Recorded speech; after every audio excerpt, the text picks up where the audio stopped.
नमस्कार, मेरा नाम है अश्विनी शर्मा और आज की इस इंटरेस्टिंग वीडियो में आप सभी लोगों का स्वागत है। टाटा मोटर्स ने डिसाइड किया है कि उसका जो ए शेयर था, टाटा मोटर्स डीवीआर शेयर, वो उसको हमेशा के लिए स्क्रैप कर रही है। यानी कि रिकॉर्ड डेट के बाद टाटा मोटर्स डीवीआर का शेयर अलग से ट्रेड नहीं होगा। बेसिकली कंपनी ने ये काफ़ी दिन पहले डिसाइड किया था कि कंपनी अपनी जो पेडअप कैपिटल है, अपनी जो इक्विटी है, उस इक्विटी बेस को कम कर रही है और इसी मूव के चलते इन्होंने ये डिसाइड किया था कि टाटा मोटर्स का जो डीवीआर शेयर है वो टाटा मोटर्स में मर्ज हो जाएगा। उसका स्वैप रेशियो भी कंपनी ने डिसाइड किया हुआ है। तो क्या है ये पूरी न्यूज़, चलिए समझते हैं।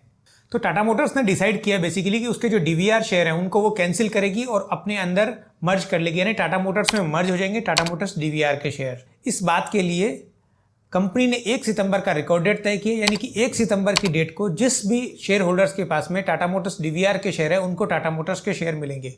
कंपनी ने इस बात के लिए स्वैप रेशियो जो रखा गया है वो स्वैप रेशियो रखा है 10/7 का, यानी कि हर 10 शेयर डीवीआर के बदले 7 शेयर टाटा मोटर्स के दिए जाएंगे।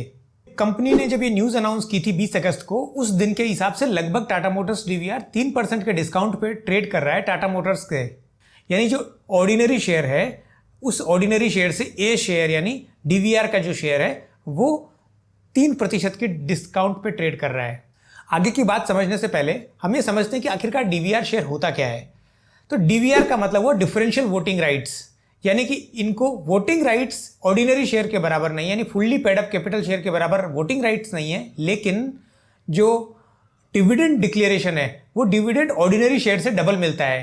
कंपनी ने ये जो ए शेयर है यानी डीवीआर का जो शेयर है ये 2008 में लेके आए थे और बहुत सारे इन्वेस्टर्स के लिए ये एक टाटा मोटर्स का प्रॉक्सी प्ले का काम करता था, यानी कि जिन लोगों को भी टाटा मोटर्स में इन्वेस्ट करना है वो सेम ग्रोथ स्टोरी उनको डीवीआर वाला शेयर प्रोवाइड करा रहा था और इवन बेटर डिविडेंड भी अवेलेबल करा रहा था, क्योंकि एक आम शेयर को वोटिंग राइट से बहुत ज्यादा लेना देना नहीं होता और कंपनी के लिए इसलिए फायदेमंद हो जाता है क्योंकि कंपनी को वोटिंग राइट से मतलब है।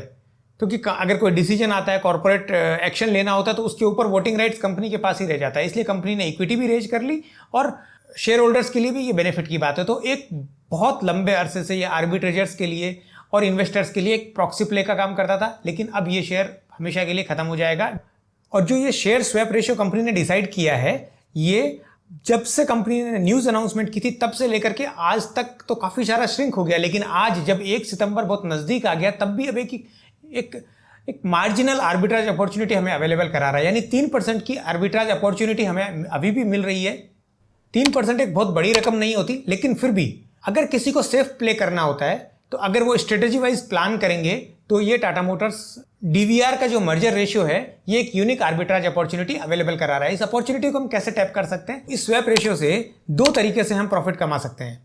पहली बात, अगर किसी को टाटा मोटर्स का शेयर लेना है तो उन्हें डीवीआर शेयर परचेज करना चाहिए, वो हमें 3% के डिस्काउंट पे मिल रहा है। ऑब्वियसली मैं इंट्राडे प्लेयर्स की बात नहीं कर रहा हूं। अगर किन्हीं को 1-2 महीने का व्यू है, अगर उन लोगों को टाटा मोटर्स का शेयर खरीदना है तो उन्हें टाटा मोटर्स ना खरीद के टाटा मोटर्स डीवीआर का शेयर खरीदना चाहिए, वो लगभग 3% के डिस्काउंट पे मिल रहा है।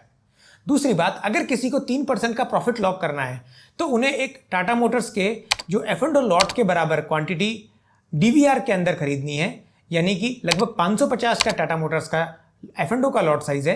अगर हम उस रेशियो की बात करें, 10/7 के रेशियो की बात करें, तो लगभग 785 शेयर अगर वो टाटा मोटर्स डीवीआर के खरीदेंगे तो लगभग 550 शेयर टाटा मोटर्स के आ जाएंगे।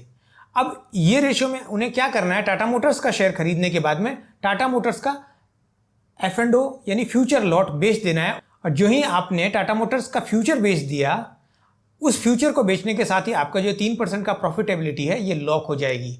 इस बात के अंदर हमारे को 2-3 चीजें ध्यान देनी है।